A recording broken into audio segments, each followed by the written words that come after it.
subsídios. Lições Bíblicas Adultos. Lição 1. Parábola, uma lição para a vida. Caro professor, prezada professora da IBD, também me dirijo aqui aos superintendentes, aos secretários, enfim, a todos os oficiais da Escola Bíblica Dominical. Sou o pastor Wagner Tadeu dos Santos Gabi, o pastor da Assembleia de Deus em Curitiba, e com muito prazer que estamos para comentar de uma forma complementar sobre esta lição tão importante que começa esse novo trimestre. Mas antes eu gostaria de lembrá-los da verdade prática, porque sempre ela está relacionada ao tema da lição, dizendo que as parábolas são uma forma instrutiva para se ensinar grandes lições e delas podemos extrair as inspirações e os ensinamentos divinos para a vida cristã. A parábola é uma narração alegórica que encerra uma doutrina moral e ela tem como propósito facilitar a compreensão de uma mensagem através do compartilhamento de uma história, fixando dessa maneira os conceitos essenciais na nossa mente. E como isso é possível? Uma vez que a parábola contém sempre uma lição central, Champlin diz que parábola indica literalmente comparação e é comumente usada para indicar uma história breve, um exemplo esclarecedor que ilustra uma verdade qualquer. De acordo com Tinney, uma parábola é uma declaração ou história que busca fazer com que seja claramente compreendido algo que o orador deseja enfatizar, ilustrando isto a partir de uma situação familiar da vida comum. A parábola é diferente de uma fábula e também de um mito.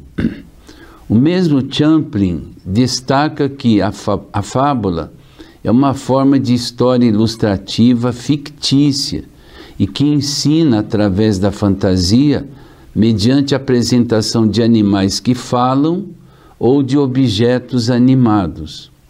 A parábola nem sempre lança a mão de histórias verídicas, mas admite sim a probabilidade, ensinando mediante ocorrências imaginárias, mas que jamais fogem à realidade das coisas.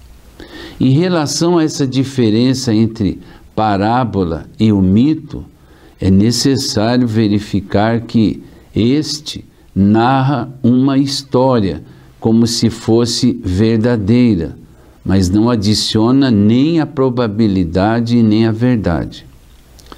É bom saber que a parábola não tenta contar uma história que deve ser aceita como história real, e sim um tipo de narrativa que nem sempre sucedeu realmente.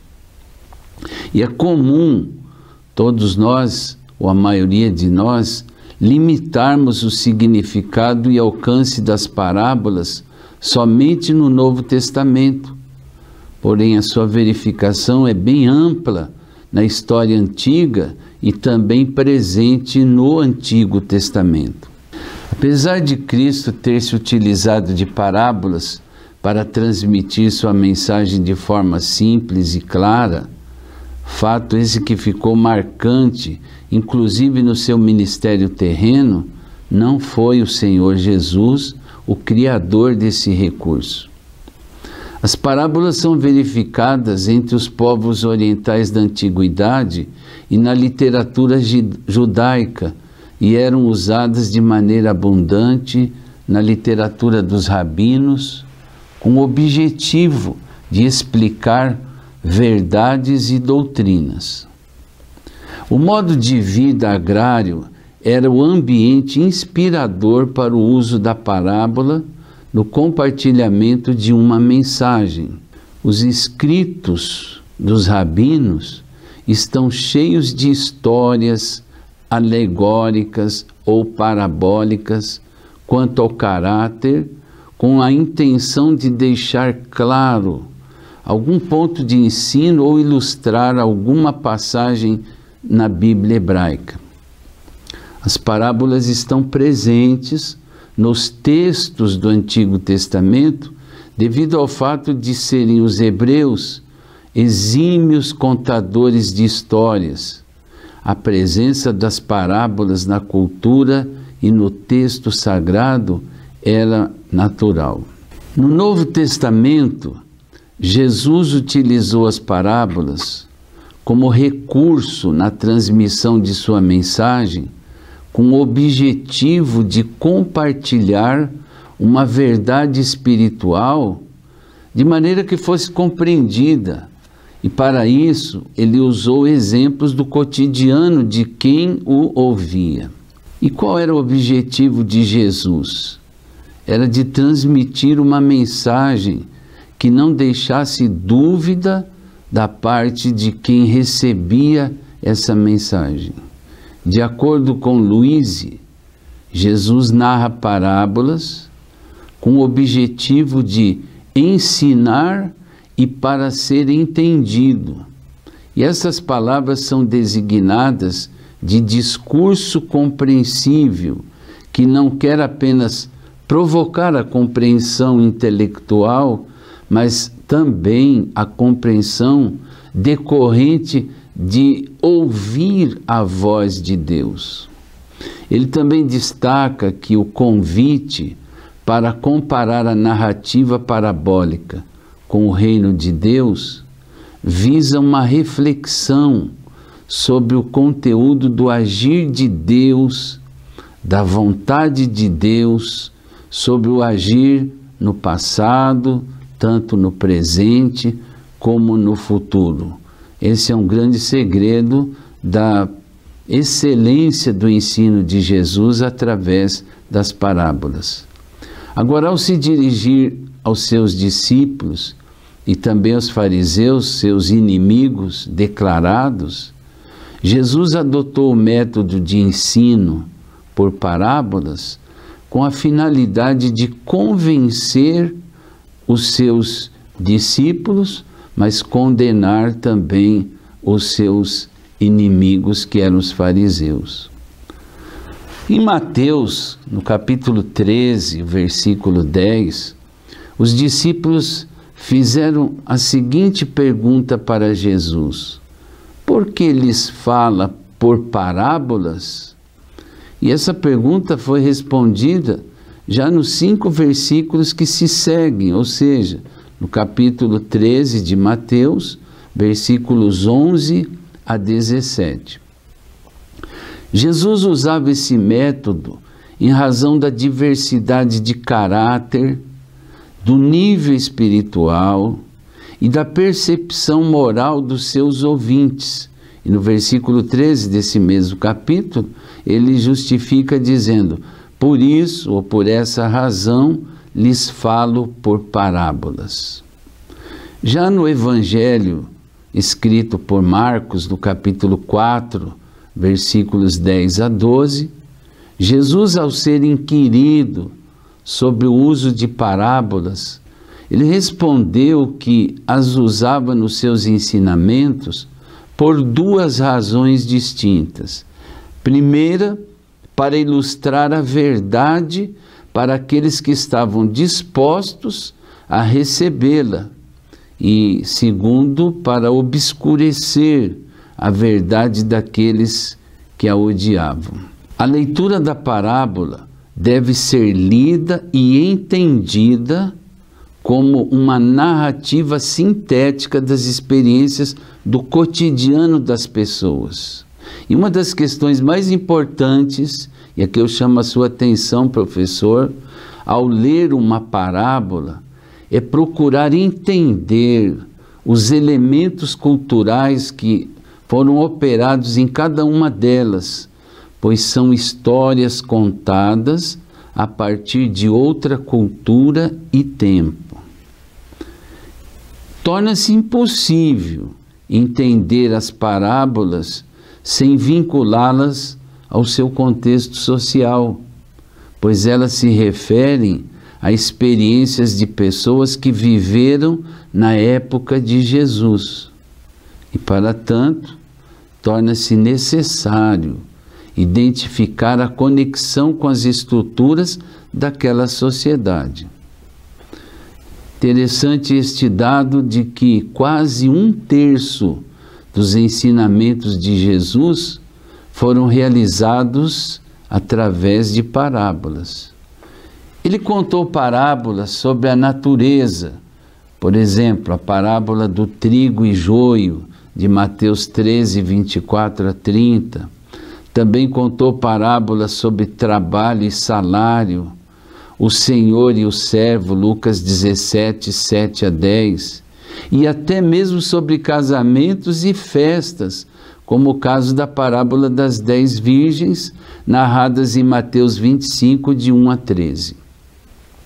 Agora, Jesus não falava de forma genérica acerca da busca de Deus pelo perdido, mas sempre através de histórias, de experiências cotidianas, tais como a história sobre uma mulher que perdera uma de suas 10 moedas de prata e que não descansou até encontrá-la.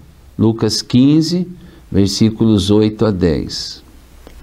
Ao confrontar os fariseus, escolheu pensar neles como sepulcros caiados, Mateus 23, 27, referindo-se aos seus ensinamentos como motivações espirituais comparadas aos cemitérios gregos, onde as tumbas de calcário, chamadas de sarcófago, eram belas por fora, mas dentro eram repletas de ossos secos. A leitura da parábola também deve procurar as declarações explícitas e implícitas do agir de Deus no contexto literário. Para fazer uma comparação da narrativa parabólica com o reino de Deus, é indispensável que haja uma reflexão sobre o conteúdo do agir de Deus, da vontade de Deus, no passado, no presente e no futuro. A leitura da parábola deve identificar a aplicação prática da mesma. As parábolas de Jesus contêm lições profundas, mas de aplicação prática, principalmente no campo da ética e da vida espiritual das pessoas. E isso precisa ser bem acentuado para os seus alunos.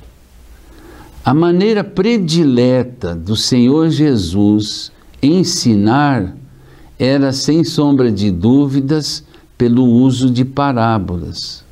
Ele sabia que as pessoas gostavam de ouvir uma boa história. Jesus usava parábolas para dizer tudo isso ao povo. Ele não dizia nada a eles sem ser por meio de parábolas. Jesus ministrava suas mensagens com facilidade em todos os níveis sociais. Ele tinha conhecimento das mais diversas áreas da sociedade e sabia quais eram as suas necessidades. E aqui uma dica para que você, na frequência das aulas, procure conhecer também individualmente a realidade da vida de seus alunos, para que ao final de um trimestre ou de um ano letivo, eles possam ser edificados e acompanhados pelo professor, a fim de que tenham lições práticas e importantes para a sua vida. Ele conhecia também como funcionava a lógica dos fariseus e dos escribas. Então é importante que aquilo que eu acabei de dizer seja observado, ou seja, você tem que estudar cada um de seus alunos, a fim de que ao final eles tenham um conhecimento muito mais aprimorado e abençoado. Concluindo, nós podemos dizer ainda que, por meio das suas parábolas, Jesus levou aos seus ouvintes a mensagem de salvação, conclamando que os mesmos se arrependessem e a crerem. Então não despreze um estudo, uma mensagem acerca de parábolas, mesmo após o encerramento desse trimestre, porque Jesus foi bem sucedido na evangelização e salvação através das mensagens nas suas parábolas. Aos crentes ele desafiava a colocarem a fé em prática. Então aproveite esta dica para que você também desperte esta ação dos seus alunos, para que não sejam meramente teóricos em termos de fé, mas que eles coloquem essa fé em prática. Mas também ele exortava os seus seguidores à vigilância. Nos dias que nós estamos vivendo, é de fundamental importância que os nossos alunos, eles também sejam alertados sobre a necessidade de redobrar a sua vigilância nesse mundo pecaminoso, de trevas e de tantas tragédias que existem no nosso dia a dia.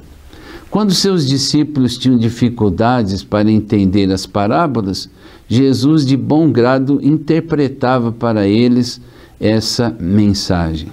Gostaria que você complementasse os seus estudos através do livro do trimestre, As Parábolas de Jesus, que contém as verdades e princípios divinos para uma vida abundante, uma vida atual, principalmente nesse tempo da pós-modernidade.